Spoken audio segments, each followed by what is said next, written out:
प्रभुपदा प्रभुपदा जय प्रभुपदा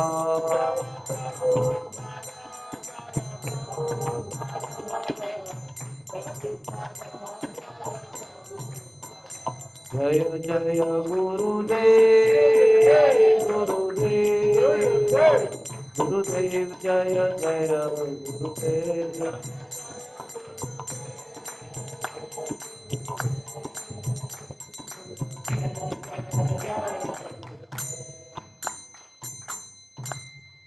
निताई गौर प्रेमानंदे श्री राधा गोविंद हरि भगवान की श्री परम दयालु निताई चैतन्य महाप्रभु की श्री जगन्नाथ बलदेव सुभद्रमाई सुदर्शन चक्र भगवान की श्री गिरिराज महाराज की शालिग्राम जी महाराज की लीला प्रभुपाद की ताई गौर प्रेमानंदे। ओम नमो भगवते वासुदेवाय ओम नमो भगवते वासुदेवाय ओम नमो भगवते वासुदेवाय हरे कृष्णा कृष्ण कृष्णा हरे हरे हरे राम राम राम हरे हरे हरे कृष्णा। सबसे पहले आप सब लोगों का बहुत बहुत धन्यवाद है।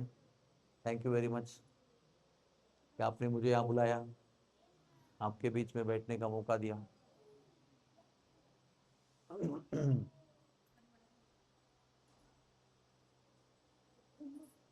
मनुष्याणाम सहस्रेषु कश्चित् यतति सिद्धये।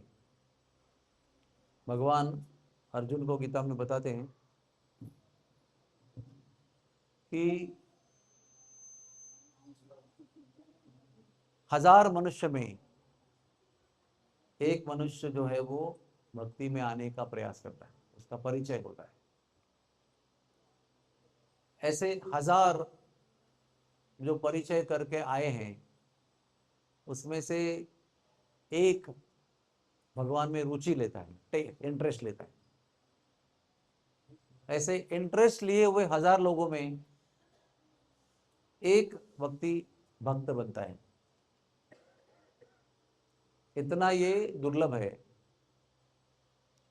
तो आप लोग जो यहाँ बैठे हुए हैं ना, सब लोग, ये बहुत दुर्लभ है, वेरी रेयर। कम होंगे संख्या में, 50, 100, 200 होंगे, लेकिन ये परम भाग्यवान जीव हैं। ब्रह्मांडे भ्रमिते कोनो भाग्यवान जीव, गुरु कृष्ण प्रसादे पाइया भक्ति लता बीज। कोई साधारण वस्तु नहीं है। आपको लगता होगा नम्रता से कि आप बहुत साधारण हो, वो लगना भी चाहिए, अच्छा ही है। लेकिन जो व्यक्ति को भगवान के नाम में इंटरेस्ट आ गया है और जो व्यक्ति इंटरेस्ट के साथ भगवान का नाम लेता है वो बड़ा भाग्यवान है, पुरुष हो या स्त्री हो। और वो बहुत मूल्यवान व्यक्ति है। भाग्यवान खुद के लिए है, लोगों के लिए मूल्यवान है वो बहुत। मैंने शास्त्र में पढ़ा है कि जिस दिन आप और हम भगवान का नाम लेना शुरू करते हैं उस दिन आपकी आरती उतारने के लिए आरती का प्लेट बनाना ब्रह्मा जी आरंभ करते हैं। क्यों?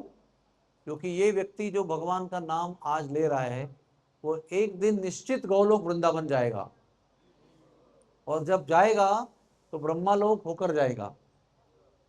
तो जब वो होकर जाता होगा तो मैं जाते जाते उसकी आरती उतारूंगा। ऐसा गौरवशाली व्यक्ति मेरे धाम से, मेरे लोक से गुजरेगा तो मेरा ये भाग्य होगा, ब्रह्मा जी बोलते हैं, उसका आरती उतारना। इधर मंदिर में आपका इसके साथ झगड़ा होगा, इसके साथ पटती नहीं आपकी, आप इससे बात नहीं करते हैं, इधर भी हो सकता है, उधर भी हो सकता है। हमारे लिए हम लोग सोचते हैं अपने लेवल पे, है ना, लेकिन देवता लोग ऐसा नहीं सोचते। विचार करो इस पर आप। सारे देवता, ब्रह्मा जी को लेकर सारे देवता पृथ्वी पर जन्म लिए हुए मनुष्यों को चतुर्भुज विष्णु दूत की तरह देखते हैं, ऑलरेडी लिबरेटेड। और वो स्वयं भी बोलते हैं कलयुग में सारे देवता वैष्णवों के घर में जन्म लेने के लिए लाइन से खड़े हैं।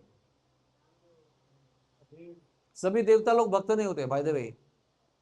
जो लोग यहाँ पुण्य करते हैं स्वर्ग का भोग लेने के लिए, बहुत यज्ञ करते हैं, पुण्य करते हैं, दान करते हैं, तीर्थ करते हैं, सेवा करते हैं, गरीबों की खाना खिलाते हैं, बच्चों को पढ़ाते हैं, पुण्य अर्जित करते हैं। वो पुण्य अर्जित करने का पर्पस क्या है कि हम स्वर्ग में जाएंगे और वहां पर भोग लेंगे, अप्सराओं का भोग लेंगे, अच्छा अच्छा खाना खाएंगे, अच्छा शरीर प्राप्त करेंगे, सुगंधित शरीर प्राप्त करेंगे, सौंदर्यवान शरीर प्राप्त करेंगे।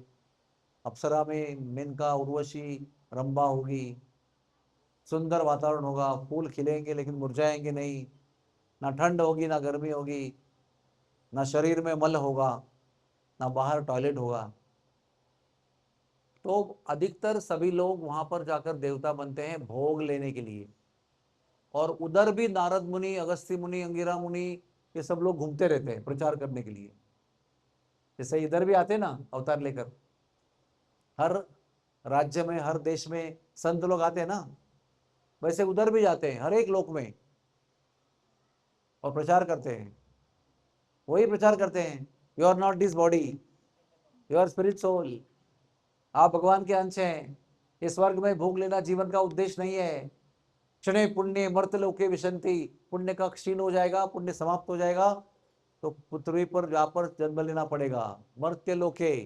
ये लोग जो मर्त्यलोक कहा गया उसको, जहां मृत्यु होती है उसको मर्त्यलोक कहा गया है। विशंति, आना पड़ेगा वापस, तो जग जाओ। वहां पर भी एक अलग महाभारत है, अलग शास्त्र है, वो पढ़ाते हैं उसको, प्रचार करते हैं उसका। उसमें से जो जिनको ज्ञान हो गया है कि भाई ये भोग लेना अच्छा नहीं है, 1 लाख 2 लाख साल भोग लेते रहेंगे लेकिन बाद में वापस नीचे आना पड़ेगा बदबू वाले शरीर में।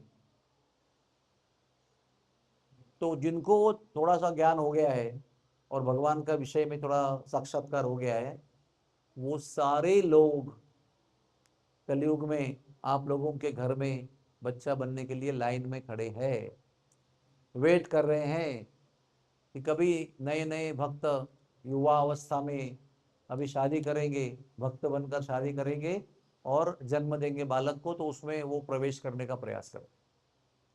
कारण क्या उसका?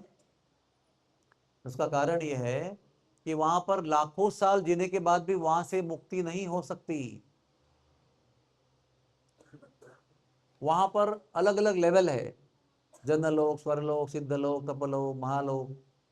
उसमें से किसमें भी आप जाएंगे तो वहां से डायरेक्ट गोलोक वृंदावन का रोड नहीं है। अभी हम लोग कितने माले पे बैठे हैं? 2 माले पे ना। बिल्डिंग के बाहर जाने का तो कहाँ जाना पड़ेगा आपको? खिड़की से, खिड़की खोलो मेरे को कूदने का है, ऐसा हो सकता है? नहीं, ग्राउंड फ्लोर पे जाएंगे। और कभी कभी बिल्डिंग में होता है बेसमेंट, बेसमेंट 1, बेसमेंट 2, और बेसमेंट 2 से बाहर जाना हो तो कहाँ जाना पड़ेगा? हाँ, ग्राउंड फ्लोर। तो बाहर इस बिल्डिंग के जाने का रास्ता एक ही है, ग्राउंड फ्लोर। तो ये ब्रह्मांड है ना 14 लोक का, ब्रह्मा लोक से लेकर रसातल तक जितने 14 लोक है, इसमें से अगर छुटना है, बाहर निकलना है, तो पृथ्वी लोक एक ही रास्ता है, ग्राउंड फ्लोर है पृथ्वी लोक। 6 बेसमेंट है, 7 मंजिल है, और ग्राउंड फ्लोर अर्थ है।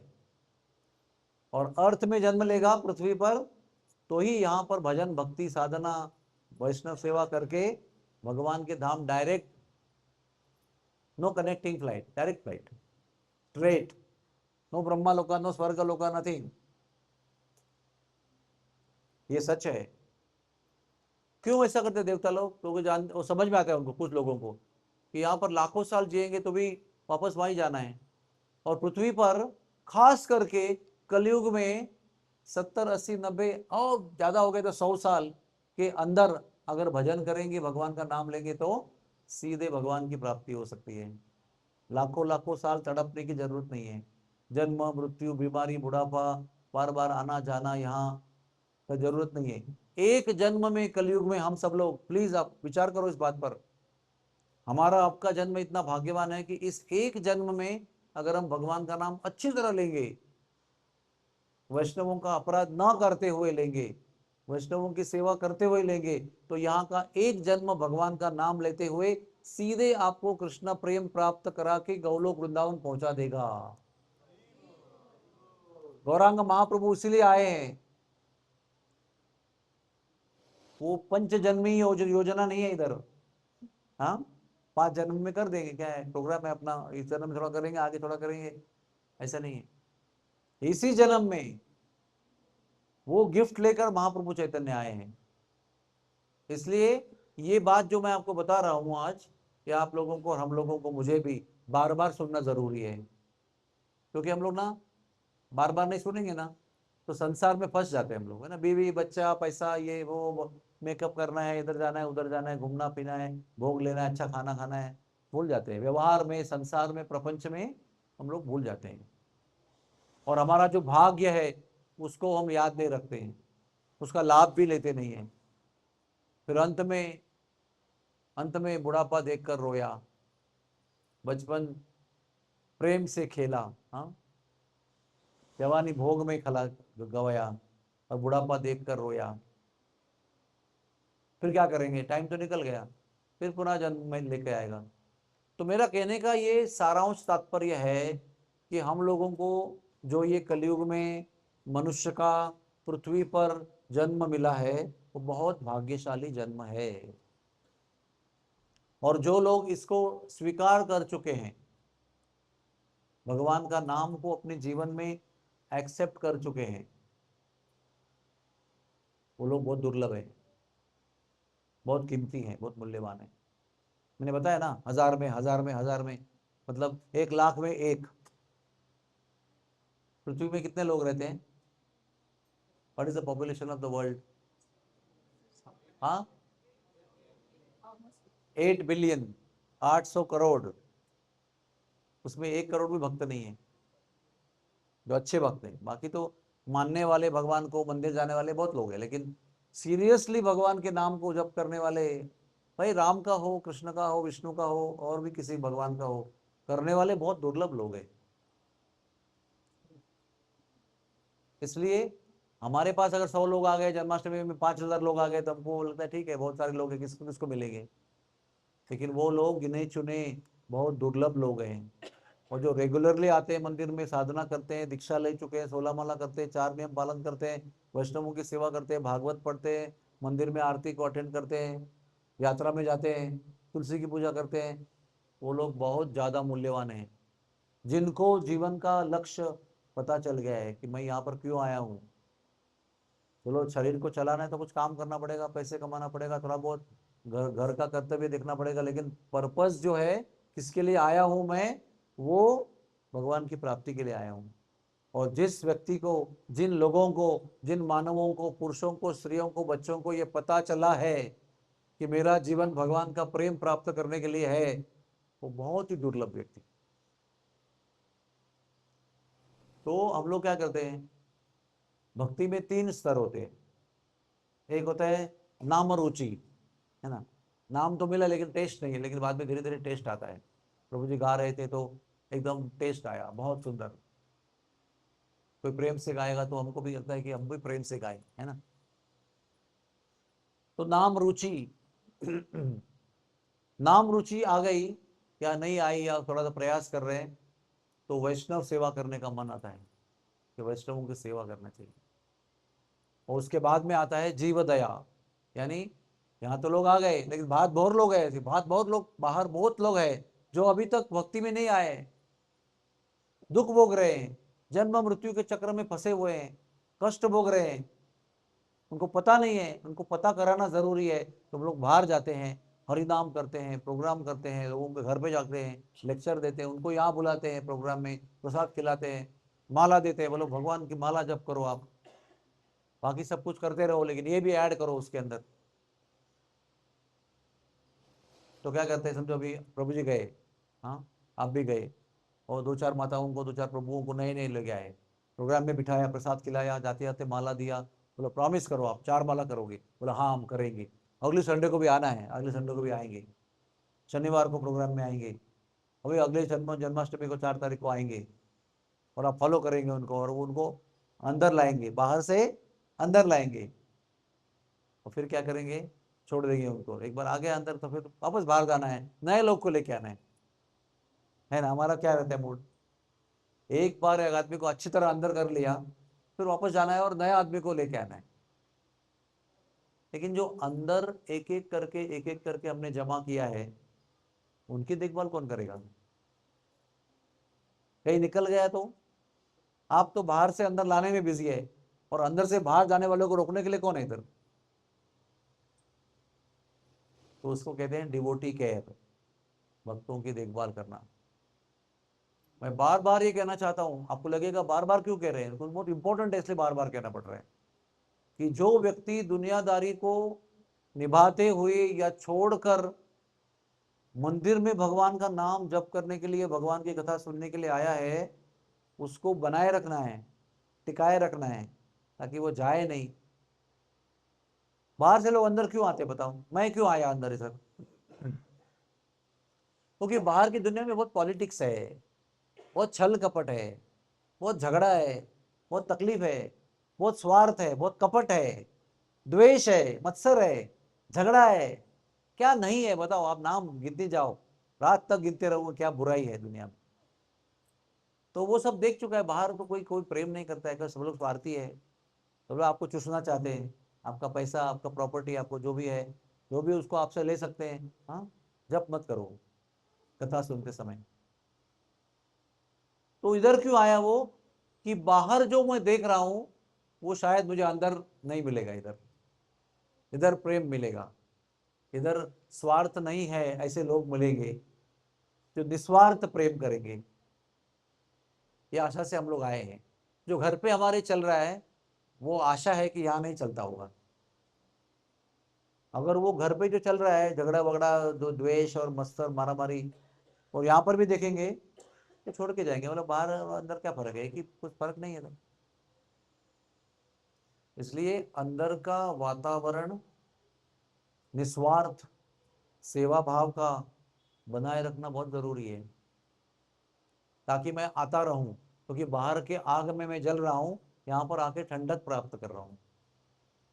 और ठंडक अगर मिलती ही रहे, मिलती ही रहे, मिलती रहे, तो मैं आता ही रहूंगा, आता ही रहूंगा और आता ही रहूंगा। अगर ठंडक मिलना बंद हो गया और वही जलन बाहर भी हो रही है, अंदर भी हो रही है, तो फिर अंदर बाहर में क्या फर्क है, बाहर ही अच्छा हूं। तो इसलिए जो आप लोग सब आए हैं भक्त बनकर, आप लोगों की देखभाल करने के लिए कोई ना कोई होना चाहिए। राधा गोपीनाथ मंदिर में ऐसे ही किया, जब वो मंदिर बनाया ना, तभी कोई प्रचार नहीं करते थे, खाली जो अंदर भक्त आए उनको संभालते थे। कुछ कुछ लोग करते थे प्रचार, लेकिन ज्यादा देखभाल जो बनाए हो भक्त है उनकी देखभाल में बिताते थे।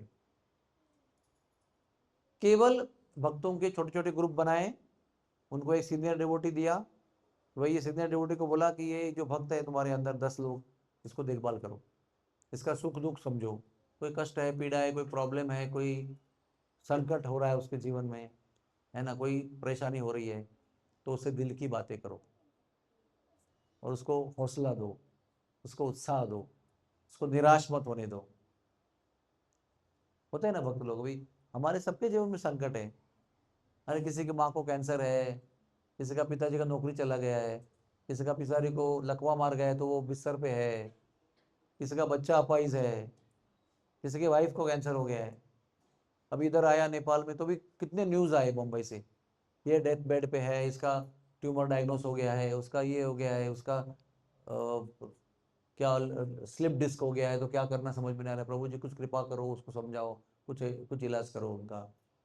हर दिन एक एक तो आया ही है इधर आने के बाद, और वहां पर रहते तो भी कॉन्स्टेंटली आते रहते हैं। कभी कभी फोन आते हैं कि प्रभु जी मेरे फादर का डेथ हो रहा है, वो लास्ट स्टेज में है, क्या करना चाहिए प्रभु जी, क्या क्या करना चाहिए उनको मरने के समय, वो गाइडेंस चाहते हैं। बहुत सारी तकलीफ है बाहर। वैसे इधर भी है, कौन सी जगह दुनिया में ऐसे तकलीफ से दूर है बताओ? कौन से भी देश में जाओ, कौन से भी कंट्री में जाओ, कौन से भी शहर में जाओ, कौन से भी गांव में जाओ, जन्म मृत्यु जरा व्याधि दुख दोषानु दर्शनम, सब जगह पर ये चार चीज का दर्शन होता है। जन्म का दुख, बीमारी का दुख, बुढ़ापे का दुख, और आखिर में मृत्यु का दुख, रोना धोना छाती पीटना सब जगह पर है। किधर ऐसी जगह है जहाँ पर जन्म नहीं, जन्म का दुख नहीं है, मृत्यु का दुख नहीं है, बीमारी नहीं है, बुढ़ापा नहीं है? कौन सा ऐसा एज है आपके लाइफ में बताओ? बच्चे का एज बताओ, आपका एज बताओ, जहाँ बीमारी नहीं होती है? कौन सा जगह है ऐसा आपके नेपाल में बताओ जहाँ मृत्यु नहीं होती है? वो कर्ण ने भगवान को बोला था कि मुझे ऐसी जगह जलाओ जहां कोई मुर्दा जला नहीं होगा। तो भगवान को भी ऐसी कोई जगह नहीं मिली मटेरियल वर्ल्ड में जहां कोई मुर्दा जला नहीं होगा। तो भगवान ने कर्ण को अपने हाथ में जलाया, हाथ में अग्नि दिया उसको, क्योंकि उनके हाथ में किसी का दाह संस्कार नहीं हुआ था। तो भगवान ने उसका वरदान के रूप में जिस हाथ में किसी का वो दाह संस्कार नहीं हुआ था वहां करा दिया उसका। इसका मतलब क्या है?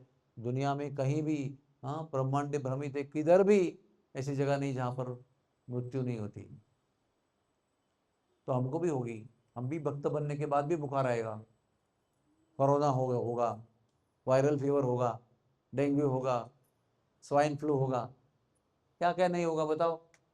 लोग चेन्नई गए तो हमको भी वायरल इन्फेक्शन हो गया। कहीं भी जाओ बीमार पड़ सकते हो, कहीं भी जाओ बुढ़ापा बढ़ ही रहा है। तो ये सारी समस्या आपको जप को आरंभ करने के बाद भी होगी, प्लीज अंडरस्टैंड। और उस समय जो भक्त जप कर रहा है उसको समझो अभी कोविड हो गया या और कुछ निमोनिया हो गया और कुछ ट्यूमर हो गया, तो उसका जो परेशानी है वो बांटने के लिए, समझने के लिए कोई डिवोटी चाहिए जो उसको केयर करेगा, क्योंकि वो वैल्यूएबल व्यक्ति है, भगवान का नाम लेता है। चैतन्य महाप्रभु ने कहा था कि जो भक्त की व्याख्या क्या है, तो पहली बार बोला कि जो एक बार भगवान का नाम ले चुका है वो भगवान का भक्त है। फिर अगले साल बोला कि जो सतत भगवान का नाम लेता है, कंटिन्यूअस चलते रहता है, 16 माला होने के बाद भी उसका हरे कृष्णा मोटरसाइकिल ड्राइविंग में चालू ही है उसका, सततम कीर्तयन तो माम, बोलो वो मेरा भक्त है। और अगले साल में क्या बोला कि जिसको देखने के बाद में दूसरे को जप करने का मन करता है वो मेरा भक्त है। यानी कोई संत आएगा तो उसके संग में आपको लगेगा कि अरे मुझे भी करना चाहिए, उसका प्रभाव ऐसा होना चाहिए। तो हम लोग वो कैटेगरी के होंगे, ये कैटेगरी के होंगे, ये कैटेगरी के होंगे, तीनों भक्त बताया है भगवान ने। ऐसा नहीं कि ये फालतू भक्त है और ये अच्छा है और ये बेस्ट है, ऐसा नहीं है। जो भगवान का नाम लेता है वो सब मेरे भक्त है। तो ऐसे भक्तों को संभाल के रखना। क्या होता है ना, कभी कभी देखो बीमार हो गया ना आदमी, तो वो इतना परेशान होता है, इतना दुखी होता है, कहाँ से बिल भरो, कहाँ से टेस्ट करो, ठीक होगा कि नहीं होगा, मरूंगा कि जीऊंगा, ये चिंता में ना जब करना छोड़ देता है। कभी कभी लोग बोलते हैं अरे ये बीमारी आपको क्यों होना चाहिए था, आप तो भगवान के भक्त है ना, आप तो इतना अच्छा काम करते हैं, वो कोई पाप नहीं करते, वो मांस नहीं खाते, शराब नहीं पीते, आपको क्यों होना चाहिए था? बोले आपको भी होगा, जिसको जिसको शरीर है ना ये सब लोगों को होगा, हो सकता है। और सबको हार्ट अटैक नहीं आएगा, लेकिन बीमारी कोई ना कोई आएगी मरने के लिए। जब तक ये शरीर है, चाहे साधु हो या राक्षस हो, जब तक शरीर है तब तक बीमारी है, तब तक बुढ़ापा है, तब तक मृत्यु है। और उसका कष्ट जो होता है वो भी है। अभी गर्मी हो रही है तो कष्ट हो रहा है, बहुत सर्दी पड़ेगी तो कष्ट होगा, बहुत धुआंधार बारिश होगी, आप बाहर निकले हैं बिना छतरी छतरी के मोटरसाइकिल पे, और बारिश हो गई तो भीग जाएंगे, फिर बीमार हो जाएंगे, या स्लिप हो जाएंगे तो एक्सीडेंट हो जाएगा। तो क्या भक्त बनने के बाद हम लोग फ्री है? हमको बारिश का पानी लगेगा नहीं, धूप लगेगी नहीं हमको, पैसा ही पैसा रहेगा, पैसे का प्रॉब्लम रहेगा नहीं, सब होगा हमारे जीवन में। कोई अलग से स्पेशल भाग्य लेकर नहीं आएंगे हम लोग। तो जो भक्त लेकर भक्त बन गया है उसका देखभाल करना जरूरी इसलिए है कि ये व्यक्ति अभी भगवान के धाम जा सकता है, क्योंकि उसने अभी भगवान का नाम लेना विश्वास से वो लेना आरंभ किया है। तो ऐसे व्यक्ति को वो रास्ते में जब जा रहा है तो फिसलना नहीं चाहिए, बनाए रखना चाहिए। संकट आएगा, चुनौती आएगी, परीक्षा होगी, कसौटी होगी, तो उसको मदद करने के लिए कोई ना कोई होना चाहिए। एक बार आप बाहर से नए आदमी को अंदर मत लेके आओ, चलेगा, लेकिन अंदर जो आया है उसको देखभाल करना बहुत जरूरी है। वो 2 माला कर रहा है तो 4 माला करने के लिए उसको बोलना चाहिए, 4 कर रहा है तो 8 बोलना चाहिए। उसको आगे बढ़ाने के लिए, धक्का देने के लिए कोई चाहिए ना, कोई एग्जाम्पल चाहिए उसके लिए, कोई प्रेरणा चाहिए, तभी जाकर 16 माला करेगा। फिर 16 माला करने के बाद वो ध्यान से करना आरंभ करेगा। नहीं तो नंबर गेम कर रहा है, पहले 16 तक पहुंचने के लिए 16 करने लगे, बाद में फिर ध्यान से करना है। उसको बोलो अच्छी तरह उच्चारण करो, अच्छी तरह सुनो, एक जगह बैठो, सुबह के समय करो, चलते फिरते टीवी देखते मोबाइल देखते मत करो। ये सब समझाने के लिए कोई चाहिए ना, उसको मेंटेन करने के लिए। तो कई दिन घर पे झगड़ा करके आएगा बीवी से या पति से, तो उनको समझाने के लिए कोई चाहिए यहाँ पर। कोई बात नहीं, तो निराश मत हो जाओ। सबसे बड़ा चैलेंज क्या है पता है? निराश हो जाना। अरे क्या फायदा, मैं इतना सब किया फिर भी भगवान ने मुझे घर जला दिया मेरा पूरा। कितने लोग ऐसे। मैं उधर हिमालय में था जब मुझे इन्फॉर्मेशन में फ़ोन आया कि दिल्ली में 6 महीने पहले 80 लाख का घर बनाया था, फर्स्ट क्लास इंटीरियर किया था, एक रात को शॉर्ट सर्किट हो गया, 3 घंटे के अंदर राख हो गया पूरा घर, पूरा कंप्यूटर, एवरीथिंग, नया कपड़ा शादी के लिए लाया था, पुराना कपड़ा, नया कपड़ा, फर्नीचर, खॉट, कुर्सी, टेबल, किचन का बर्तन, सब सब राख हो गया। खाली वो नीचे आके देख रहे हैं, सब राख हो गया। तो लोग बता रहे आप लोग भक्त हो, आपको ऐसा क्यों होना चाहिए? मतलब आपकी श्रद्धा जो है, आपकी निष्ठा जो है ना, वो हिल रही है अभी। क्या सच में भगवान है क्या? ऐसा क्यों करते हैं भगवान? लेकिन वो व्यक्ति को फोन किया ना, तो वो व्यक्ति हमको पूछता है आप कैसे हो, ठीक हो ना? ऐसे हमको पूछ रहे हैं, हम उसको पूछ रहे हैं तुम ठीक हो ना? तो वो हरे कृष्णा करके जप ही कर रहे हैं, माला ही कर रहे हैं वो। हम लोग उसको सांत्वना देने के लिए, पूछताछ करने के लिए फोन किया था, लेकिन वो हमको प्रेरणा दे रहा है। मतलब आपको भी क्या करेंगे? बोले कुछ नहीं, भगवान की इच्छा है, वही देने वाले हैं, वही संभालेंगे। इतनी निष्ठा है उसके अंदर। लेकिन हो सकता है कि हम लोग फोन करते थे तो वो बोल सकता था प्रभु जी क्या फायदा है जब करके, इतना भगवान ने पूरा कमाया हुआ सब जला दिया, अब बच्चे कहाँ रहेंगे, अभी दोस्त के घर पे रह रहा हूँ, थोड़े परमानेंटली वहां रह सकता हूँ, सारा पैसा भी जल गया, नोट भी जल गए, सब बैंक में वो बच गए, लेकिन जो घर पे रखे थे वो सब भी जल गए, गोल्ड भी जल गया, गोल्ड पूरा खत्म, है ही नहीं कुछ, पिघला हुआ भी नहीं, इतना आग लगा था उसको। तो बोल सकता था ना कि कितना तकलीफ है, ऐसा क्यों होना चाहिए? इतना तो नहीं होना चाहिए, थोड़ा सा भाई पॉकेट मार लिया कोई तो ठीक है, लेकिन ये पूरा पूरा घर राख कर दिया। तो अगर वो ऐसा बोलता था तो उसको हिम्मत देने के लिए, निराश ना होने के लिए कोई ना कोई प्रेरणा देने वाला चाहिए उसको। तभी आप लोग मंदिर के अधिकारी हो। आपके यहाँ पर भी भक्ति वृक्ष प्रोग्राम है ना? वो भक्ति वृक्ष प्रोग्राम किसके लिए है? कितने लोग रहते हैं उसके अंदर? 16। 16 भक्त के ऊपर एक भक्त रहता है, वो उनको गाइड करते रहता है। 16 के ऊपर एक्स्ट्रा हो गया तो दूसरा ग्रुप चला जाता है, दूसरा ग्रुप फॉर्म होता है उसके अंदर। ताकि ऐसा नहीं कि 50 लोग है, 100 लोग है, अभी कैसे उसको देखो, इसका घर में कैंसर है, इसको घर में झगड़ा हो रहा है, क्या करे, किसको देखें? इसलिए थोड़ा नंबर दिया है, उनको देखभाल करना है, फोन करना है, कैसे बर्थडे को विश करना है, मैरिज को विश करना है, और जन्माष्टमी को हैप्पी जन्माष्टमी बोलना है, कभी घर पे बुलाना है, खाना खिलाना है, कभी उनके घर पे जाना है। एक हमारे प्रभुपाद जी के शिष्य थे, बहुत सीनियर, उनका नाम है परम पूज्य तमाल कृष्ण गोस्वामी महाराज। बहुत महान भक्त थे, बहुत महान, मतलब हम लोग विचार नहीं कर सकते। हमारा भाग्य है कि हम उनसे, हमारा परिचय हो गया, हम उनको मिले, ये हमारा भाग्य है।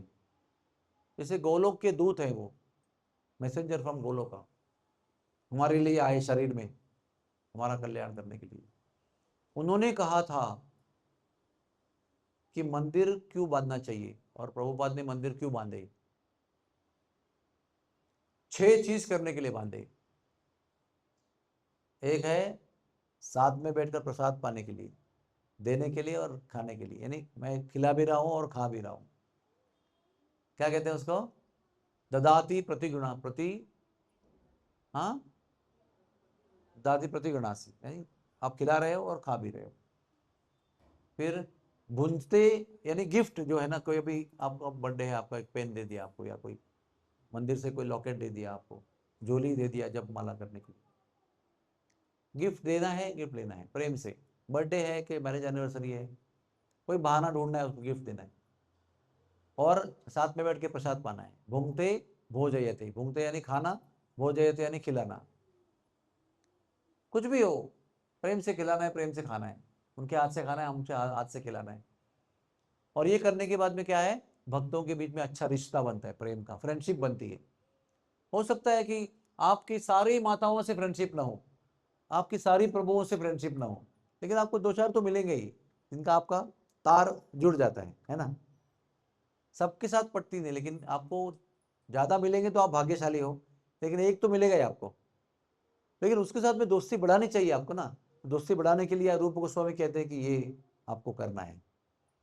लेकिन लास्ट जो बताया ना, क्या बताया, गुह्यम आख्याति पृच्छति। गुह्यम यानी कॉन्फिडेंशियल। अब समझो आपका घर में बीवी से झगड़ा हो रहा है, उसका डिवोर्स होने वाला है, तो आप सबको जाके बोल नहीं सकते हैं रो रो के कि मेरा डिवोर्स हो रहा है, डिवोर्स हो रहा है। किसी को जाके बोलेगा जिसका फ्रेंडशिप है, उसका जो विश्वास है, निष्ठा है, उसके पास बैठ के बात करेगा वो, और उसका भी कुछ हो गया तो वो भी सुनेगा। तो गुह्यम आख्याति यानी बताना, और गुह्यम आख्याति पृच्छति, पूछना और सुनना।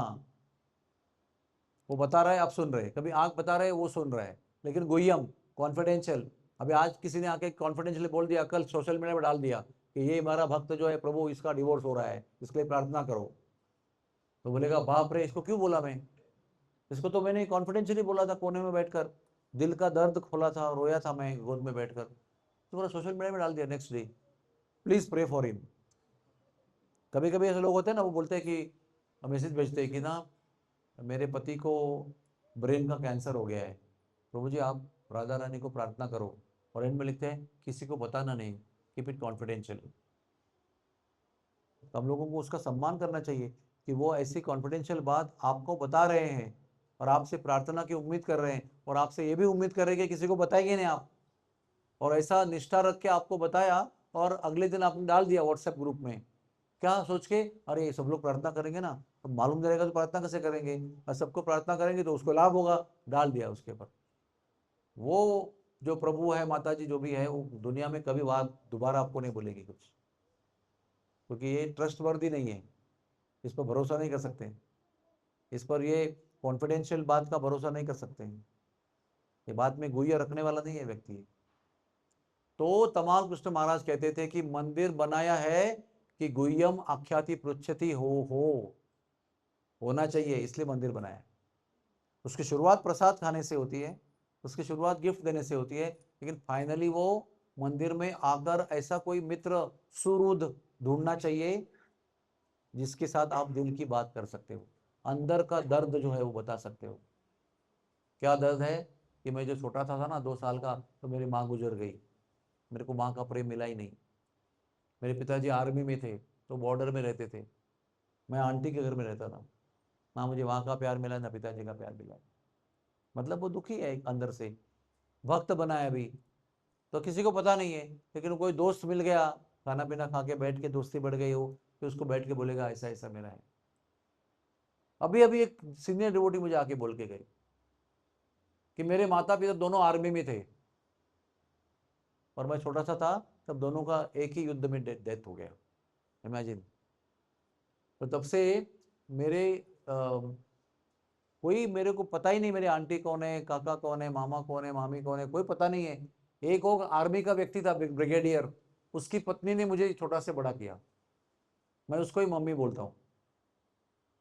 और मुझे बताया कि, मैं अभी नाम तो नहीं लिया उसका, मुझे बताया कि ये किसी को बोलना नहीं, मैं आप मेरे पिताजी जैसा, इसलिए मैं आपको बोला,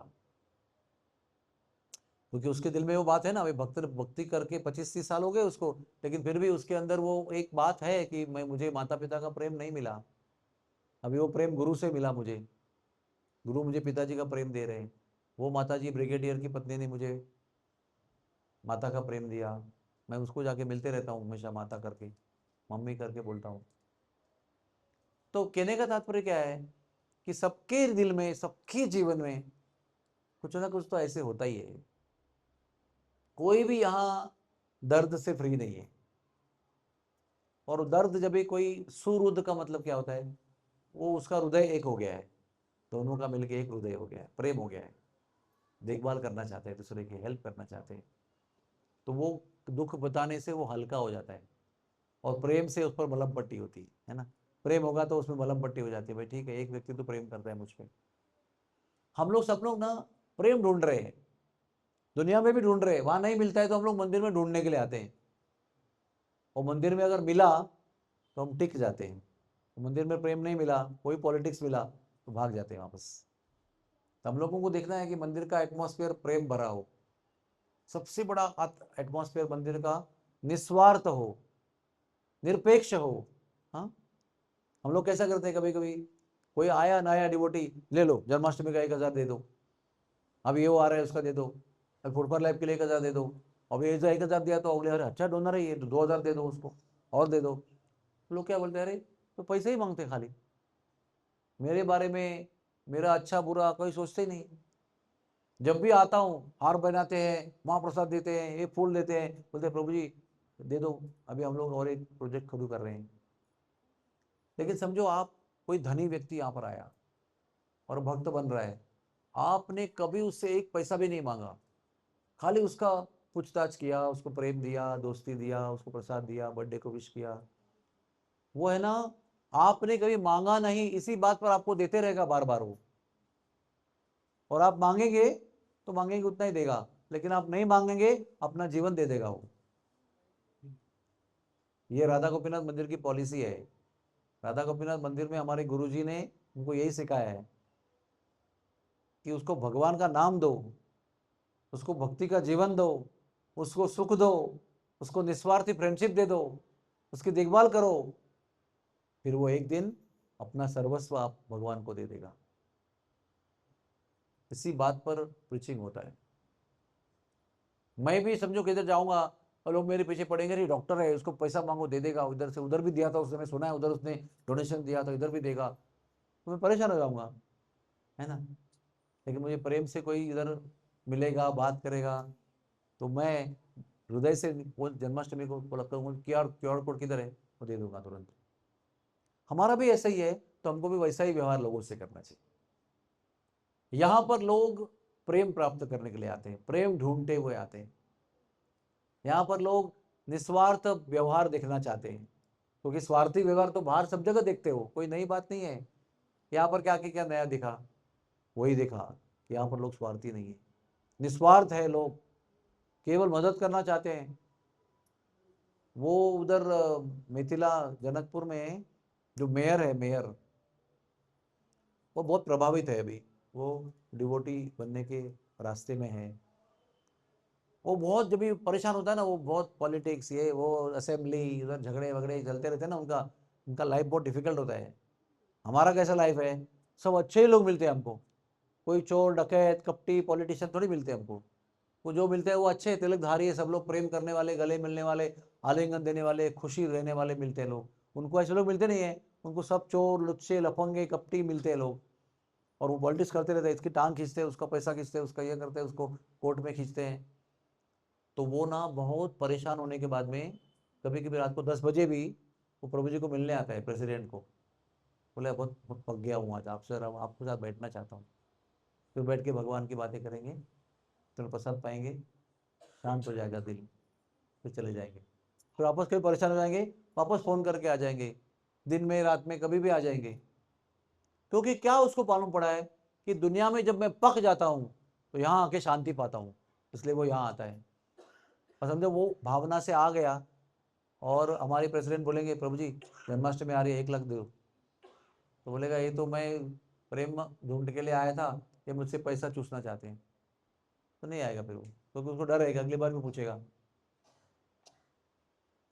और वो बड़ा व्यक्ति है, उसके हाथ में बहुत पावर है। वो अगर एक बार आपने उसका दिल जीत लिया ना, आपको क्या क्या मदद करेगा उसका भरोसा नहीं, इतना शक्ति है उसके पास, उसका पावर पोजीशन का है, वो आपके लिए कोई फेवर कर सकता है, परमिशन दिला सकता है जन्माष्टमी का और रथ यात्रा का, रोड का, इसका पुलिस का, सब का आपका काम फटाफट फटाफट कर सकता है, एक फोन करके, कुछ करने की जरूरत नहीं है। तो हर व्यक्ति पैसा देने वाला ही इंपॉर्टेंट नहीं होता है। अधिकार वाला भी बहुत इंपॉर्टेंट होता है। लेकिन ये सब लोग जो बाहर दुनिया में अधिकारी होते ना, वो मंदिर में शांति, सुकून और प्रेम ढूंढने के लिए आते हैं।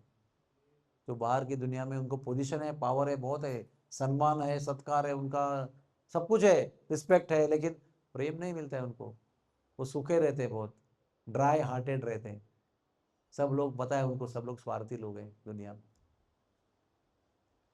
इसलिए मैं आपको खाली बता रहा हूँ कि भक्तों की देखभाल करो, एक दूसरे की देखभाल करो, एक दूसरे का सुख दुख पूछो। मंदिर में सेवा करने आते हैं तभी पूछो कैसे है, घर में सब ठीक चल रहा है, कोई परेशानी तो नहीं है। जब ठीक चल रहा है आपका, जब पे कोई परेशानी है, कभी कभी कोई प्रॉब्लम नहीं होता है, लेकिन जब ठीक से नहीं होता है, आलस से होता है देर से उठते हैं, जल्दी उठ नहीं पाते हैं, दिन भर रात को 12 बजे भी 2 माला बाकी है, ऐसा होता है। ये भी एक समस्या है। जबकि किसी किसी के घर में सासू बीमार है, माँ बीमार है, पिताजी बीमार है, ऐसा हो सकता है ना। ये सारे स्थितियों में जूझते हुए, संघर्ष करते हुए वो व्यक्ति भजन करने का प्रयास कर रहा है, भगवान का जप करने का प्रयास कर रहा है, सेवा करने का प्रयास कर रहा है। और हम लोग खाली भगवान की बातें करना बहुत अच्छा है, लेकिन भगवान की ही बातें करेंगे और सुख दुख की बातें नहीं पूछेंगे, तो लोगों को ना अंदर का जो दर्द है, जो अग्नि है अंदर की, वो शांत नहीं हो सकती। लोग हमेशा ढूंढते हैं कोई एक मित्र हो जिससे हम दिल की बात कर सकें। तो डिवोटी कर का सार यही है। वो 1989 में मेरे गुरुजी ने मुझे बनाया काउंसलर, बोला आप आज से काउंसलर बनो, और जितने डॉक्टर डिवोटी बनेंगे वो सब आपके काउंसिल ही होंगे। ऐसा मुझे बिठा दिया।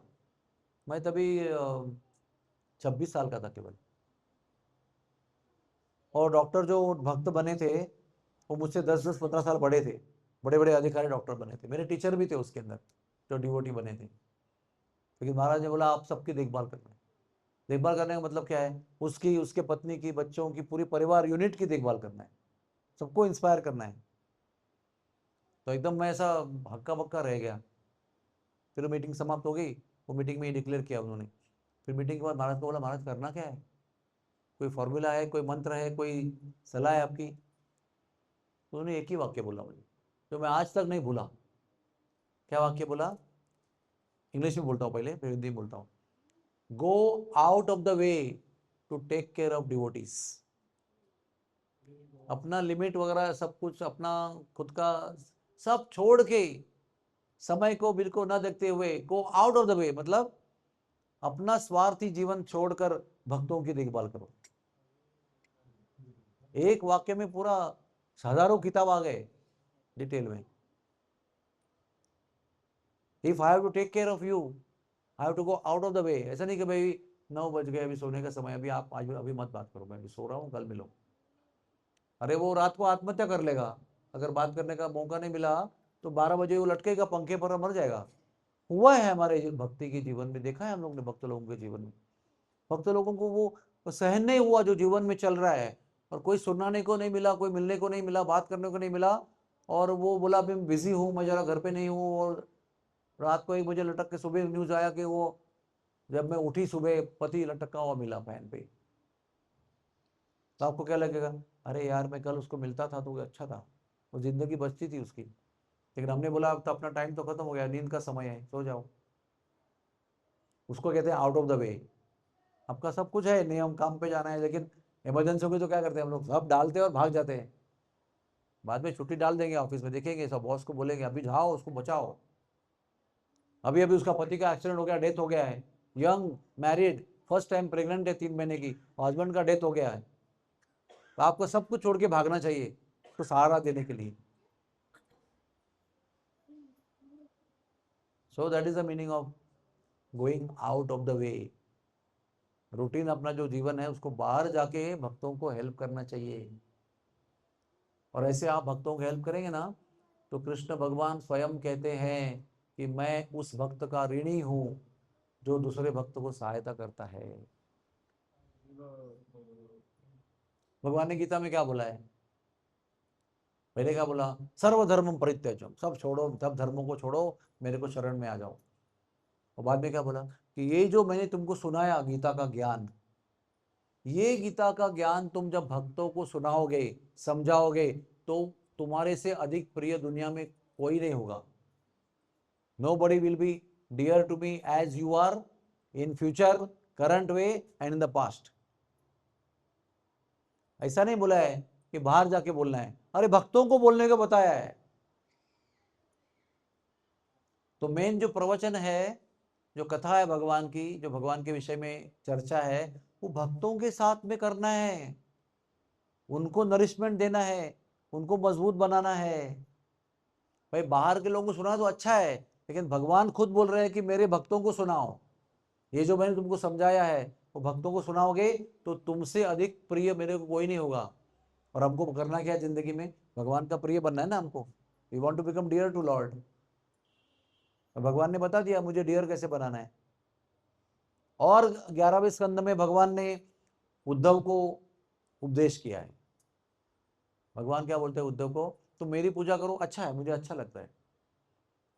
एक 48 श्लोका है उसके अंदर, एक चैप्टर के अंदर 11वें स्कंद में 48 श्लोका कि मुझे कैसे खिलाना है, क्या खिलाना है, कब खिलाना है, वो डिटेल में दिया है। आपको लगेगा तो पूरा तो डाइटिशियन का ही पूरा प्रिस्क्रिप्शन दे रहे हैं भगवान, मुझे ये अच्छा लगता है, मुझे वो अच्छा लगता है, ऐसे खिलाना अच्छा लगता है। आपको लगेगा कि भगवान है कि भोजन करने वाले लालायित व्यक्ति, ऐसा लगेगा आपको। लेकिन उसी अध्याय में आगे बताया है कि मेरी पूजा करो आप, अच्छा लगेगा, लेकिन मेरी पूजा करने से ज्यादा आनंद मुझे मेरी भक्तों की पूजा करने से आएगा। मद भक्ता पूजा व्याधि का, हे उद्धव, जब आप मेरे भक्तों की सेवा करके उसको प्रसन्न करोगे ना, तो मुझको प्रसन्न करने से ज्यादा प्रसन्नता मुझे तब होगी जब मेरा भक्त आपसे प्रसन्न होगा। कितना क्लियरली भगवान बोल रहे हैं, कोई किंतु परंतु है क्या, उसका डाउट है कुछ आपको? डायरेक्टली बोल रहे हैं। मैं सुबह ही बता रहा था, भगवान डायरेक्टली क्या बोल रहे हैं उद्धव को कि तुम अगर मेरे ब्राह्मण भक्त को घी में डुबाया हुआ खाना खिलाओगे तो मुझे बहुत ज्यादा खुशी होगी। ऐसा लिटरल लिखा है, जिस खाने में से, पदार्थ में से घी बह रहा है, ऐसा शुद्ध घी से बनाया हुआ भोजन अगर मेरे अच्छे भक्त को तुम खिलाओगे तो मुझे खिलाने से ज्यादा आनंद होगा मुझे। सिंपल कर देना आपको। भगवान तो आपके मिलते नहीं है, भगवान तो है नहीं, हमको पता नहीं भगवान किधर है, ना हमारी पहचान है उनसे, हम लोग नाम जपते हैं उनका, लेकिन मिलते किसी को है, भक्तों को मिलते हैं ना हम लोग। भगवान तो बहुत दूर है, अभी भक्त सामने है हमारे बैठे हुए हैं, तो उनको प्रसन्न करेंगे तो वो प्रसन्न होंगे जो अभी मिलने को आएंगे बाद में, मेरे अभी तक मिले नहीं, लेकिन वो प्रसन्न होकर आपको मिलने को आएंगे। आप प्रसन्न हो जाएंगे, उनको मिलना चाहेंगे, मिल सकते हैं उनको। अरे आज शाम को 9 बजे भगवान को मिलना है मुझे, किसी भी तरह से मिलना है, कुछ भी हो जाए, मिल सकते हैं। ऐसे हर रात के 9 बजे के मिले ही नहीं आपको, लेकिन समझो रात को भगवान बोलेंगे कि आज रात को 9 बजे भक्तों को मुझे मिलना है, तो मिल सकते हैं आपको। अरे इमीडिएटली मिल सकते हैं, क्या प्रॉब्लम है, एक झटके में प्रकट हो जाएंगे, दर्शन देंगे। और हमारे प्रभुपाद के गुरु क्या बोलते हैं, भगवान को देखने का प्रयास मत करो, ऐसा काम करो कि वो आपको देखने के लिए आ जाए। भगवान को देखना चाहिए, श्रृंगार आरती में, दर्शन आरती में जाना चाहिए, ऐसा नहीं कि मत जाना चाहिए, लेकिन वही नहीं करना चाहिए। ऐसा काम करो कि वो आपको देखने को आ जाए। आए थे ना भगवान, अरे पुंडलिक वो पंढरपुर में अपने माता पिता की सेवा कर रहा था, वैष्णव माता पिता थे उसके, भगवान द्वारका से आए और वो बोल रहा है कि भगवान मिलना है तो रुको जरा, मेरा काम होने दो, सेवा चल रही है अभी पूरी नहीं हुई है। एक ईंट फेंका, बोला भगवान खड़े रहो, भगवान खड़े हो गए, वेट कर रहे हैं, प्रतीक्षा कर रहे हैं। ऐसा भक्त होना चाहिए, इसके लिए भगवान प्रतीक्षा कर रहे हैं, बोलो। ऐसा नहीं बोला 10 मिनट हो गया, 15 मिनट हो गया, अभी तक मिलने को आता नहीं है, फिर जाता हूँ, बाय बाय, मेरे को और बहुत काम है। जब तक वो टर्न करके मिलने को नहीं आया तब तक भगवान ऐसे ही खड़े होकर। ऐसा काम करो कि भगवान आपको देखने को आ जाए, तो वो काम बहुत सिंपल है। आप बोलेंगे नहीं नहीं वो महाराज जी आएंगे ना, मैं उनको सेवा करके प्रसन्न करूंगा, और कोई लायक है ही नहीं यहाँ पर इसको खिला पिला के प्रसन्न कर सकूं, इतना कोई एडवांस है ही नहीं यहाँ पर, ऐसा सोचेगा ना, कभी भगवान प्रसन्न नहीं होंगे। हम लोग बोलेंगे अरे आज कथा किसकी, भागवतम कथा किसकी है, अरे वो प्रभु की है, अरे बकवास कथा करते हैं, मैं नहीं जाऊंगा आज। अरे संडे को वो महाराज आने वाला है, तो संडे को जाऊंगा। कहते हैं ये अपराध है, कथाकार के और भागवत के खिलाफ अपराध है ऐसा भेदभाव करना। आप भागवत सुनने जा रहे हैं, आपको भागवत सुनना है, इस कौन से मुख से आ रहे हैं वो देखना नहीं, आपको वो तो चॉइस नहीं करना है, आपको भागवत सुनना है, आप वो श्रवण करने के लिए आ जाओ। तो किसकी सेवा करनी चाहिए? अभी लास्ट में थोड़ा टाइम बाकी है, किस वक्त की सेवा करनी चाहिए? जो भी आपके संपर्क में है, जो भी आपके समुदाय में है। आप बोलेंगे वृंदावन में बहुत बढ़िया डिवोटीज है, यहाँ पर क्या है, नेपाल में कुछ नहीं है। आप बोलेंगे मायापुर में बहुत अच्छे डिवोटीज है, न्यू वृंदावन में बहुत अच्छे डिवोटीज है। आप बोलेंगे चौपाटी में अच्छे डिवोटीज है, आप बोलेंगे हैदराबाद में अच्छे डिवोटीज है। इधर कुछ है ही नहीं। हमेशा ऐसा ही होता है, अपना जो होता है ना अपने आसपास में वो बेकार होता है, दूर होता है ना वो बहुत बढ़िया होता है। अरे घर के बाजू में गंगा बह रही है तो हरिद्वार जाके स्नान करते हैं, और 3-3 साल घर के दुकान के बाजू में गंगा बहती कभी स्नान नहीं करते, क्योंकि वो क्या है, घर के बाजू के ना। हरिद्वार में जाएंगे, गंगा सागर जाएंगे, तो प्रयागराज जाएंगे, 3 नदी का संगम है, वहां स्नान करेंगे पूरा। अरे हम लोग 10 दिन का छुट्टी निकाला, इतना आनंद आया, इतना दिल खुश हो गया। अरे बाजू में गंगा बह रही है, उसका क्या, यहीं से बह के वहां जा रही है, लेकिन तुम टिकट निकाल के वहां जा रहे हो।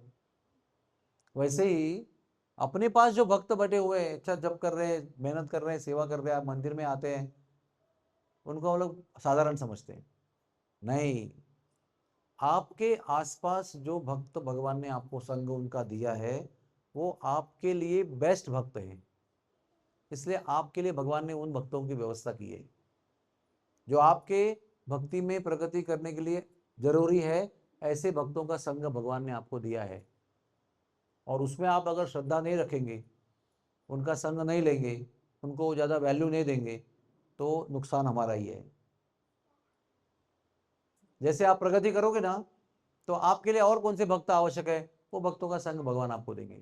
घर पे व्यवस्था करेंगे, कहीं यहाँ वहाँ भागने की जरूरत नहीं है।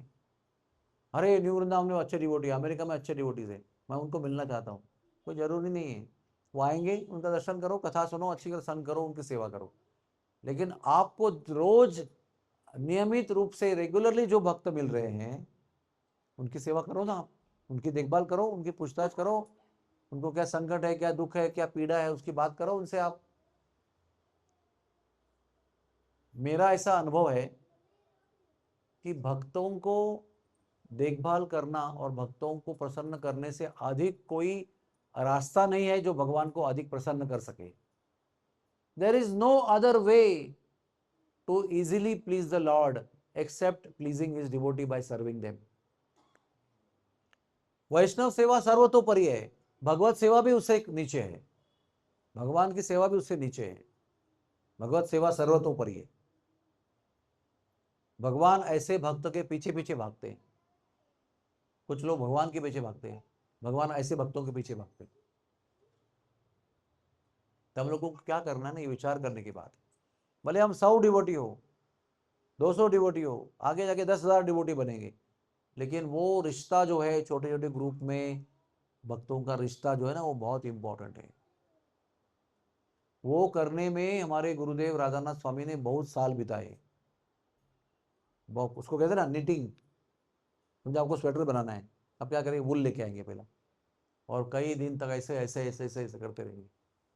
पहनेंगे कब उसको, वो सारा ऐसा ऐसा होने के बाद हाथ बनाएंगे, खिस्सा बनाएंगे, सब करेंगे, रेडी हो जाएगा, फिर आप उसको पहनेंगे। आप उसको आधा आधा पहन के, आधा करके पहन सकते हो क्या? तो वो बुनना बहुत जरूरी है ना।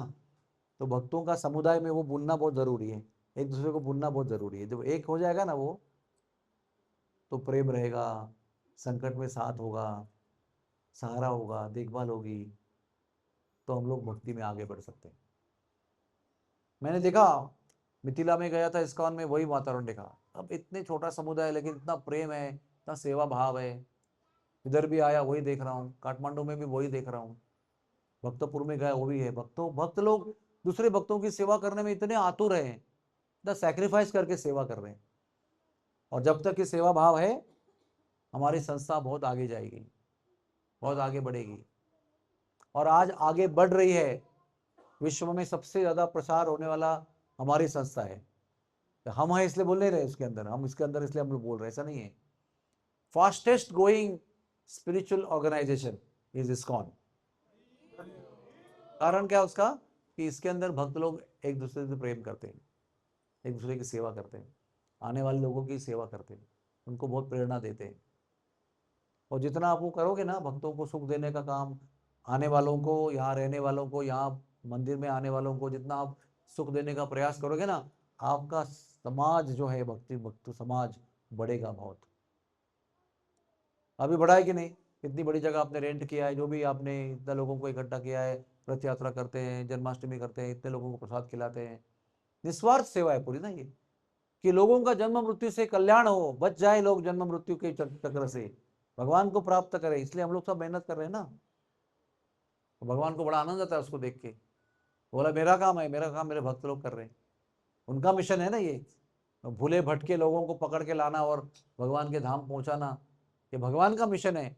और इस मिशन में जो हाथ बटाता है भगवान का, भगवान कहते हैं योगक्षेमम वहाम्यहम्, मैं सारी उसकी देखभाल करता हूँ।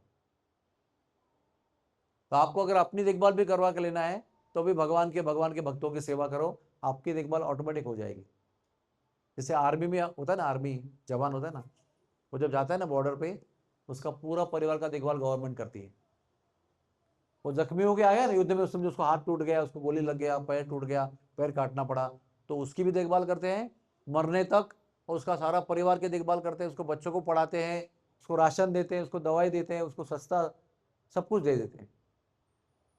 और वो मर गया, समझो बीमार होके पावर कट के मर गया, युद्ध में मर गया, तो भी उनकी बीवी बच्चों को जिंदगी भर पेंशन देते हैं, एक जगह पर राशन देते हैं, सस्ता वाला कपड़ा देते हैं, क्या everything in the world available सस्ते में देते हैं उनको, क्योंकि आपने गवर्नमेंट के लिए आपका जीवन समर्पण कर दिया है। तो गवर्नमेंट का उत्तरदायित्व है कि आपका सारा देखभाल वो करेंगे, जिसकी आपको चिंता है वो सब वो करेंगे। वैसे आपने अगर भगवान के मिशन में, भगवान के भक्तों की देखभाल करने के लिए और लोगों को बचाने के लिए आपने अपना जीवन समर्पित किया है, डोंट वरी, योगक्षेमम वहाम्यहम्, मैं, भगवान कहते हैं मैं खुद उसकी देखभाल करूंगा, ये मेरी जिम्मेदारी है, ये मेरा वचन है। अर्जुन चिंता मत कर, अनन्यश्चिन्तयन्तो माम यो जनः पर्युपासते तेषां नित्याभियुक्तानां योगक्षेमम वहाम्यहम्।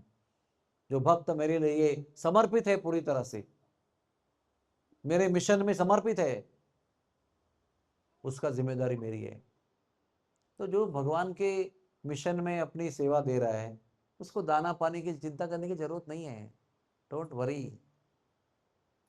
राजा के घर में अगर आप सेवा कर रहे हो तो आपको खाने पीने की चिंता की जरूरत है क्या? राजा के घर में सेवा कर रहे हो, राजा आपको क्या जिंदगी संवारेगा, आपका पूरा फैमिली को संवारेगा, वो ये कैपेसिटी है उसकी। तो वो राजा को अगर प्रसन्न करना है, उसके भक्त की सेवा करो, उसके भक्त की देखभाल करो, फिर वो राजा सब कुछ देगा, आपको चिंता करने की जरूरत नहीं है कैसा होगा मेरा बच्चे का पढ़ाई कैसे होगा, एमबीबीएस कैसे बनेगा, फॉरेन में जाके पढ़ाई कैसे होगी उसकी, माता की बीमारी ठीक कैसे होगी। हमने देखा है हमारे जीवन में चमत्कार होते हुए देखा है, कैसे कहाँ से हो गया समझाने, हो गया, काम हो गया। हमारे पास कुछ नहीं था, लेकिन बहुत पहले ही हमने मंदिर में अपना जीवन दे दिया था। आज भी हमारा जीवन एक चमत्कार है, अभी वो कभी अलग बताऊंगा बैठ के आपको। ऐसे ऐसे चमत्कार जीवन में हुए भगवान की कृपा से, और भगवान को और दिखाने की जरूरत नहीं है कि मैं हूं मैं हूं मैं हूं, भगवान है, हमको पता है कि वो केवल है नहीं, वो हमारे जीवन में है, ये भी हमको पता है। तो वैसे आपको भगवान को आपके जीवन में लाना है, तो उनके भक्तों की सेवा करो, फिर वो आपके जीवन में आएंगे, आपके जीवन को संवारेंगे, आपको हेल्प करेंगे, आपको संकट से भी निकालेंगे, आपका सब कल्याण करेंगे वो। तभी मेरा कथा समाप्त करने के लिए आपको मैं एक अच्छा वाक्य बोलता हूँ। हाँ, आपको अच्छा लगा तो लिख लेना उसको। बताऊं? रेडी? भगवान बोल रहे हैं, तू तेरे काम में तो मैं मेरे धाम में। है समझ में आपको? अगर आप अपने अपने स्वार्थ में बिजी हो तो भगवान बोले मैं भी बिजी हूं, लेकिन उसका सेकंड पार्ट बहुत इंपॉर्टेंट है, तू मेरे नाम में तो मैं तेरे काम में। अगर तुमने मेरे लिए जीवन समर्पित किया है, तुम्हारा हर काम मेरा काम, तुम्हारी हर जिम्मेदारी मेरी जिम्मेदारी है। दोबारा बोलता हूँ, तू तेरे काम में, मैं मेरे धाम में, तू मेरे नाम में, मैं तेरे काम में। ये हमको समझ में आया ना? जीवन में कोई आपको परेशानी नहीं होगी, कभी भी नहीं होगी, कभी भी नहीं होगी। Thank you very much. Hare Krishna. प्रश्न उत्तर का समय है कि हो गया है? आप तय करो कि प्रश्न उत्तर करना है कि नहीं करना है।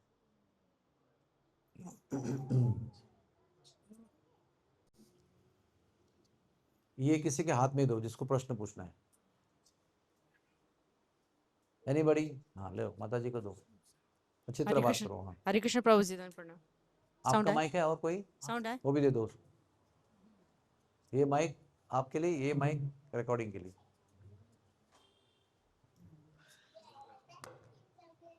हरे कृष्ण प्रभु जी, प्रणाम।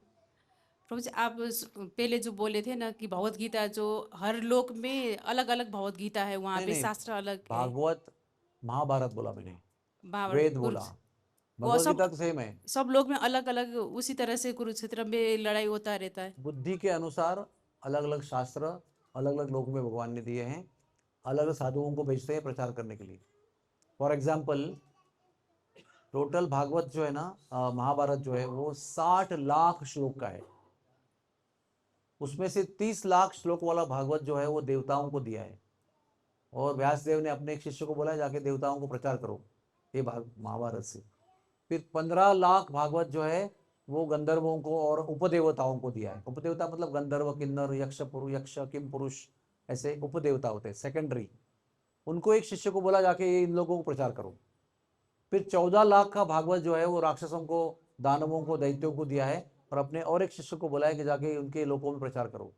और 1 लाख का जो महाभारत है वो आपको और हमको दिया है पृथ्वी में, वो वैशंपायन ऋषि को बोला कि इनको प्रचार करो। सब में स्टोरी एक ही है कि अलग अलग से? अलग है सब,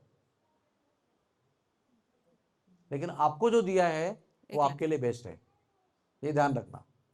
आप वो बोलना मत कि 59 लाख किधर है, वो आपका पहले 1 लाख किधर है ढूंढो।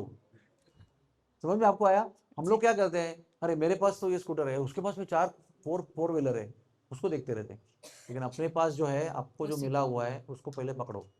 श्रीमद् भागवत मिला है आपको, 18,000 श्लोक का है। रामायण मिला है, 24,000 श्लोक का है। उपदेशामृत मिला है, भक्ति रसामृत मिला है, 700 श्लोक का भगवत गीता मिला है। वो कब पढ़ेंगे? लेकिन वो अगर हमको जो मिला है वो पढ़ेंगे, पर्याप्त है वो। यस। थैंक यू और सो कोई मच प्रश्न? प्रभु। Any other question? Okay, thank you very much. Hare Krishna. हाँ, yes yes.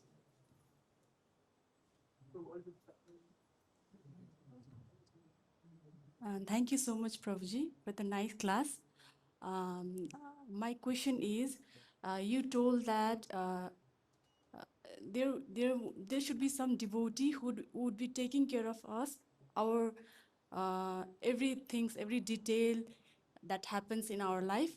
So what I do personally feel sometimes is there are Matajis, senior Matajis, but whenever I face some problem and I feel to call them or message them, I feel like they are facing a lot of problem and I'm adding themselves, trouble to it. So how I'm supposed to take जो this? लोग, आपका प्रश्न का English Hindi में बताता हूँ कि हम लोग समझो भी, हमको कोई प्रश्न है, कोई समस्या है, तो हम किसी सीनियर डिवोटिस को जाके मिलना चाहते हैं, लेकिन बाद में पता चलता है कि उनके जीवन में भी इतना प्रॉब्लम है, तो हम अपना प्रॉब्लम उसमें ऐड क्यों करें, ऐसा लगता है हमको। बिकॉज वो भी डिवोटी है ना, उसके जीवन में भी समस्या है और वो आपकी देखभाल कर रहा है, लेकिन उसके जीवन में भी बहुत प्रॉब्लम्स है।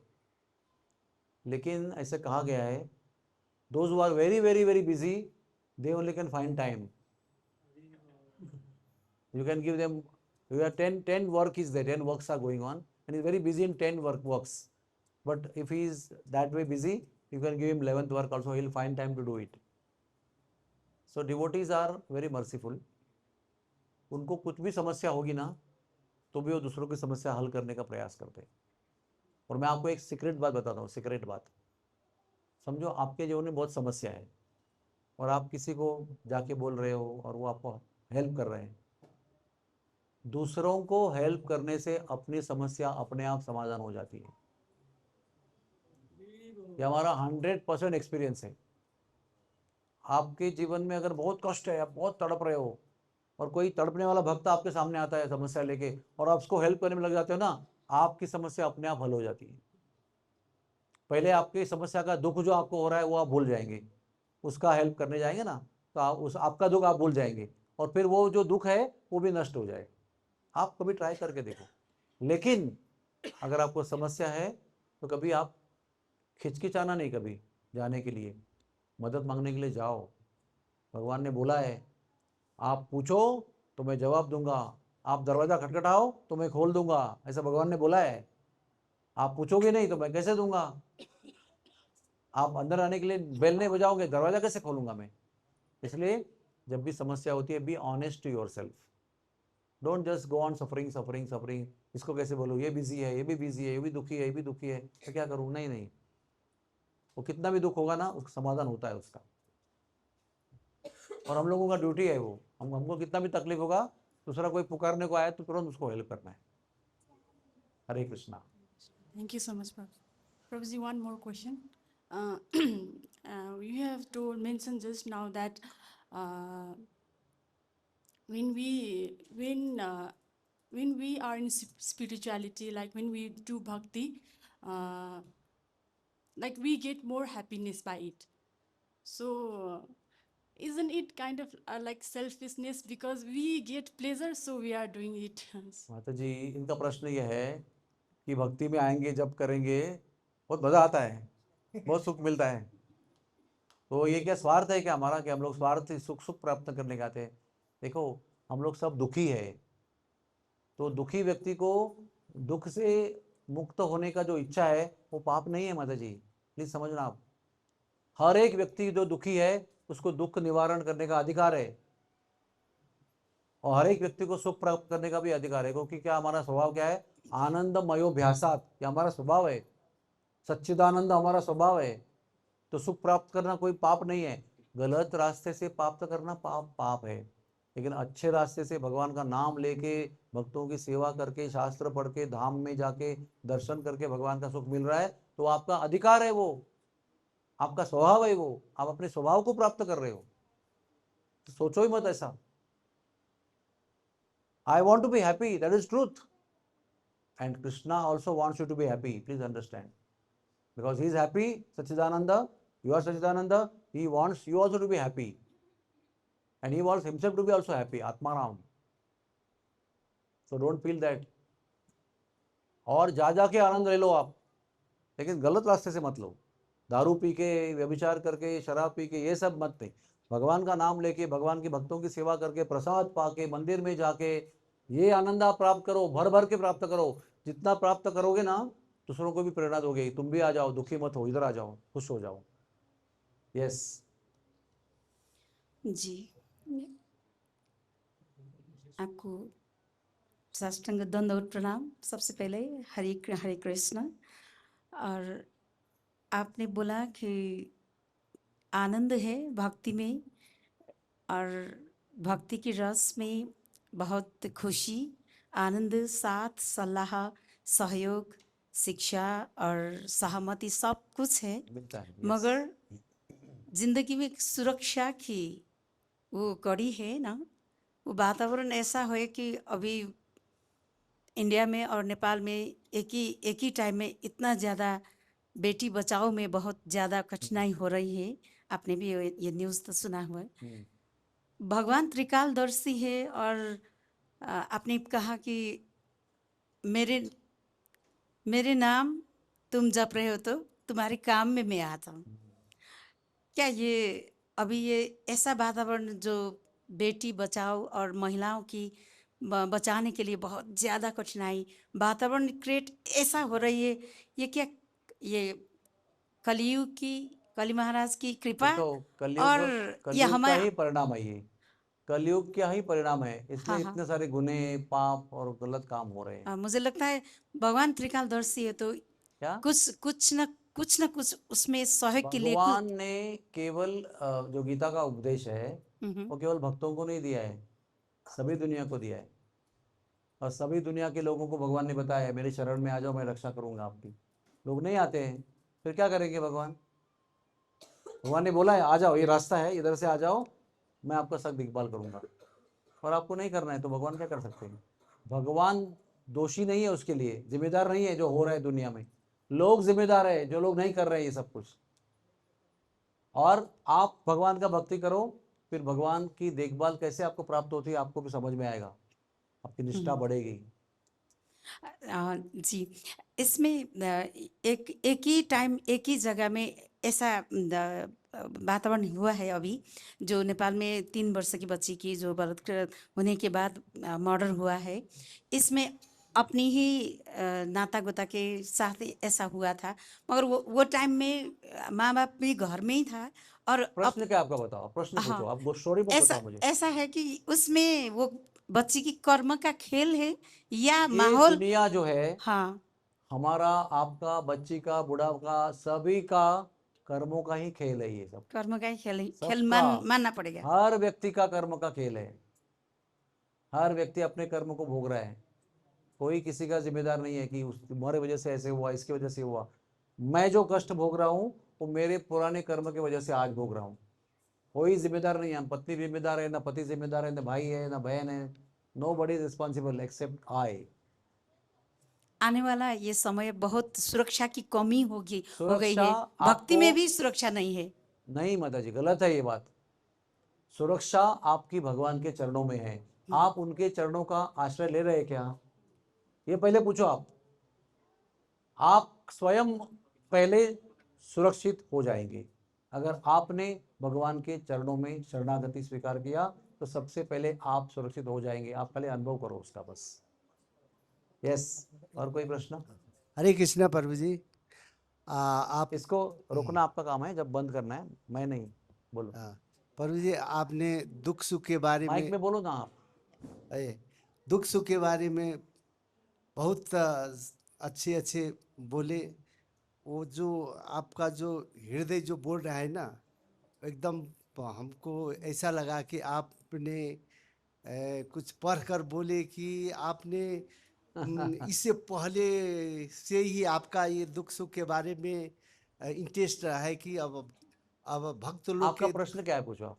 वही प्रश्न है कि आप जो हर व्यक्ति का तकलीफ के बारे में जो बोल रहे हैं ना, तो वो तकलीफ जो आप भक्त होने के बाद ये सब सीखे कि इससे पहले ये आपका मैं जो भी कुछ बोला आज, ये मेरे जीवन का अनुभव है जो मैंने आपके साथ शेयर किया, और जो मुझे गुरु ने समझाया है, गुरु का आदेश है, गुरु का वाणी सुना है, वो मैंने आपको समझाया है। मेरा जो टॉक था आज का, वो दो चीज़ से बना है, एक मेरा अनुभव और मेरा गुरु जी का वाणी।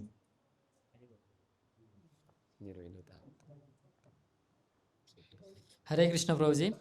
Thank you very much for this practical session. So I have few questions, Prabhuji.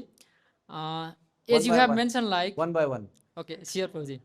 As you mentioned, like, you have been engaging in devotee care from 1999, and it has been more than 25 years now. 89। Sorry, 89, yeah. So more than that. So in such situation, like, it is the most, I feel like it is most critical department, because we get both appreciation and also insultation.